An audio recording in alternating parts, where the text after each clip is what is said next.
ടൂറിസ്റ്റുകൾ കേരളത്തിലേക്ക് ഒരു ട്രിപ്പ് പ്ലാൻ ചെയ്യുമ്പോൾ അവരുടെ ആദ്യം മനസ്സിൽ വരുന്നത് എന്തായിരിക്കും? കായൽ, കടൽ, കഥകളി, വയനാട്, മൂന്നാർ, കോവളം എന്നിവയെല്ലാമായിരിക്കും അല്ലേ? ഇതിനൊക്കെ അപ്പുറം തീരുമാനം എടുക്കുന്ന ഘട്ടത്തിൽ വരുന്ന ആലോചനയിലോ യാത്രാ സൗകര്യം, അടിസ്ഥാന സൗകര്യം എന്നിവയെല്ലാമായിരിക്കും. അതും കഴിഞ്ഞാലോ സംശയം തീരെ വേണ്ട, ബഡ്ജറ്റ് അല്ലേ? എന്ത് ചിലവ് വരും? ഈ ചോദ്യത്തിനുള്ള ഉത്തരം കിട്ടിയാൽ പ്ലാനിങ് ഏറെക്കുറെ പൂർത്തിയായി. പലപ്പോഴും ടൂറിസം സെക്ടറിന് വലിയ തിരിച്ചടി ഉണ്ടാക്കുന്ന ഏരിയയാണ് നമ്മുടെ നാട്ടിലെ വലിയ ടാക്സ്. ഹോട്ടൽ റൂമിനും ഭക്ഷണത്തിനുമൊക്കെയായി കൊടുക്കേണ്ടി വരുന്ന വലിയ ടാക്സ് കാണുമ്പോൾ പലരും പ്ലാൻ മാറ്റിവെക്കാറുണ്ട്. എന്നാൽ ഇനി ആ പേടി വേണ്ട. കേരളത്തിൻ്റെ ടൂറിസത്തിന് വലിയ കുതിപ്പ് സമ്മാനിക്കുന്ന നടപടിയാണ് ഇന്ത്യ ഗവൺമെൻറ് എടുത്തിരിക്കുന്നത്. പുതിയ GST പരിഷ്കാരങ്ങൾ വലിയ തോതിൽ കേരള ടൂറിസം സെക്ടറിന് നേട്ടമുണ്ടാക്കാൻ വഴി തുറക്കുന്നതാണ്. സെപ്റ്റംബർ 22 മുതൽ നടപ്പായ പുതിയ GST നിരക്കുകൾ നമ്മുടെ യാത്രകളെ എങ്ങനെയാണ് മാറ്റാൻ പോകുന്നതെന്ന് അറിയാമോ? നമുക്ക് നോക്കാം. പണ്ട് നമ്മളൊരു ഹോട്ടൽ റൂം എടുക്കുമ്പോൾ പ്രത്യേകിച്ച് 7500 രൂപയിൽ താഴെയുള്ള റൂമിന് 18% വരെ ടാക്സ് കൊടുക്കണമായിരുന്നു. ഒന്നും ആലോചിച്ച് നോക്കൂ, 5000 രൂപയുടെ റൂമിന് 900 രൂപയാണ് ടാക്സ്.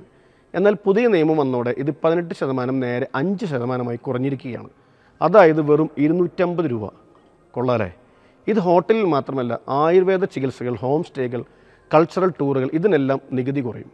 പണ്ട് ഒരു ലക്ഷറിയായി കണ്ടിരുന്ന പലതും ഇപ്പോൾ നമ്മുടെ പോക്കറ്റിൽ താങ്ങാവുന്നതായി മാറിക്കഴിഞ്ഞു. ബാംഗ്ലൂരിൽ നിന്നോ ചെന്നൈയിൽ നിന്നോ ഒരു ഫാമിലിക്ക് ഇനി ധൈര്യമായി കേരളത്തിലേക്ക് വരാം. കുറഞ്ഞ ചെലവിൽ അടിച്ചു പൊളിക്കാം. ഈ മാറ്റം ടൂറിസ്റ്റുകൾക്ക് മാത്രമല്ല, കേരളത്തിൽ മൊത്തത്തിൽ ഒരു വലിയ ഉണർവാണ് നൽകുന്നത്. വിമാന ടിക്കറ്റുകളുടെ കാര്യം നോക്കൂ. ഇക്കോണമി ക്ലാസ് ടിക്കറ്റിന് ഇപ്പോൾ 5% GST. അപ്പോൾ പിന്നെ കൂടുതൽ ആളുകൾ ഫ്ലൈറ്റ് പിടിക്കില്ലേ? കൊച്ചി, തിരുവനന്തപുരം, കണ്ണൂർ എയർപോർട്ടുകളിലൊക്കെ ഇപ്പോൾ നല്ല തിരക്കാണ്. ആയുർവേദ റിസോർട്ടുകളിൽ പണ്ട് കൂടുതലും വിദേശികളായിരുന്നു. എന്നാൽ ഇപ്പോൾ തദ്ദേശീയ ടൂറിസ്റ്റുകളും സാധാരണക്കാരും വരെ അത് ഉപയോഗിക്കാൻ തുടങ്ങി. ഒരു റിലാക്സേഷൻ ട്രിപ്പൊക്കെ ആർക്കാണ് ഇഷ്ടമല്ലാത്തത്? ഇനി ഇതിൻ്റെ ഏറ്റവും രസകരമായ ഭാഗം പറയാം. ഒരു ടൂറിസ്റ്റ് കേരളത്തിൽ വന്ന് ഒരു ഹോട്ടലിൽ താമസിക്കുമ്പോൾ അതിൻ്റെ ഗുണം ആ ഹോട്ടലിന് മാത്രമല്ല കിട്ടുന്നത്. അവർ ഭക്ഷണം കഴിക്കുന്ന റെസ്റ്റോറൻറ്റിന്, യാത്ര ചെയ്യുന്ന ഓട്ടോയ്ക്ക്, സാധനങ്ങൾ വാങ്ങുന്ന കടകൾക്ക്, അങ്ങനെ ഒരു നാടിന് മുഴുവനും അതിൻ്റെ പ്രയോജനം ലഭിക്കുന്നുണ്ട്. ആലപ്പുഴയിലെ കയർ ഉൽപ്പന്നങ്ങൾ വിൽക്കുന്നവർക്കും തൃശ്ശൂരിലെ മൺപാത്രം ഉണ്ടാക്കുന്ന ചേട്ടനും വരെ ഇതിൻ്റെ ഗുണം കിട്ടുന്നുണ്ട്. ചുരുക്കി പറഞ്ഞാൽ ടൂറിസം വളരുമ്പോൾ നാട് മുഴുവനും വളരുന്നു. ചെറുപ്പക്കാർക്ക് ജോലിക്കായി ദൂരേക്ക് പോകേണ്ട അവസ്ഥ മാറുന്നു. എന്നാൽ എല്ലാം തികഞ്ഞു എന്ന് പറയാൻ പറ്റുമോ? ഇല്ല, ചില പ്രശ്നങ്ങളുണ്ട്. സംസ്ഥാന സർക്കാരിലേക്കുള്ള വരുമാനം കുറയും.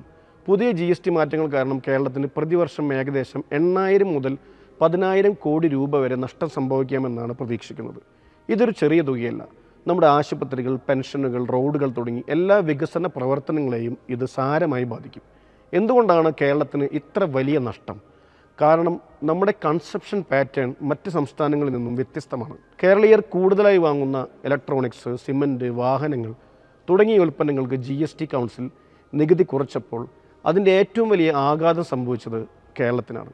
വെറും 4 മേഖലകളിൽ നിന്ന് മാത്രം പ്രതിവർഷം 2500 കോടിയുടെ നഷ്ടമാണ് കണക്കാക്കുന്നത്. GST തുടങ്ങിയപ്പോൾ സംസ്ഥാനങ്ങൾക്കുണ്ടാകുന്ന നഷ്ടം നികത്താൻ 5 വർഷത്തേക്ക് കേന്ദ്രം നഷ്ടപരിഹാരം നൽകാമെന്ന് പറഞ്ഞിരുന്നു. എന്നാൽ ആ കാലാവധി കഴിഞ്ഞു. ഇപ്പോൾ നികുതി കുറയ്ക്കുമ്പോഴുണ്ടാകുന്ന എല്ലാ ഭാരവും കേരളം പോലുള്ള സംസ്ഥാനങ്ങൾ ഒറ്റയ്ക്ക് ചുമക്കേണ്ട അവസ്ഥയാണ്. ഇൻപുട്ട് ടാക്സ് ക്രെഡിറ്റ് അഥവാ ITC ഇത് കിട്ടാതെ വരുന്നത് ഹോട്ടൽ ബിസിനസ്സിൽ തിരിച്ചടി ഉണ്ടാക്കും. എന്താണ് ഈ ITC?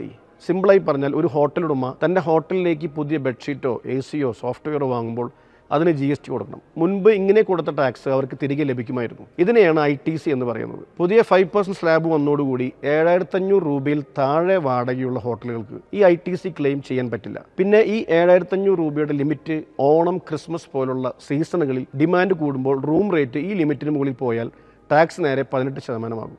ഇതൊക്കെ മാനേജ് ചെയ്യുന്നത് ചെറിയൊരു തലവേദന തന്നെയാണ്. പക്ഷെ നമ്മൾ മലയാളികളല്ലേ, ഏത് പ്രശ്നത്തിനും ഒരു പരിഹാരം നമ്മൾ കണ്ടെത്തും. പക്ഷേ ഈ പ്രതിസന്ധികളെല്ലാം മറികടക്കാൻ വഴികളുണ്ട്.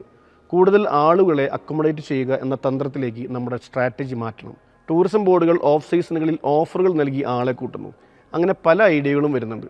അപ്പോൾ ഫ്രണ്ട്സ്, കേരളത്തിൻ്റെ ടൂറിസം ഒരു പുതിയ ഘട്ടത്തിലേക്ക് കടന്നിരിക്കുകയാണ്.